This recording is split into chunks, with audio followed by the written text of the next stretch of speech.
دور از خورشید باز پاییز شد و باد چرخید و هوس چو گیاهی مرموز رویید. او رویید و درخت از این همه درد چو نگاهم خشکید. تا دیروز قدمی بردار من رو باز به شروعش بگذار.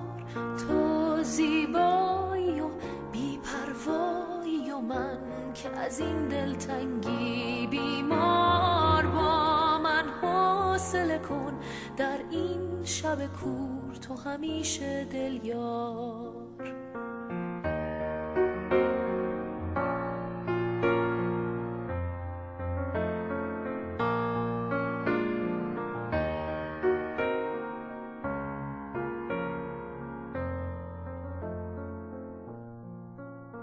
تو شب بیدار منی، همه جا تکرار منی. گرچه بی من، گرچه که دور، دل من دل یار منی. تو شب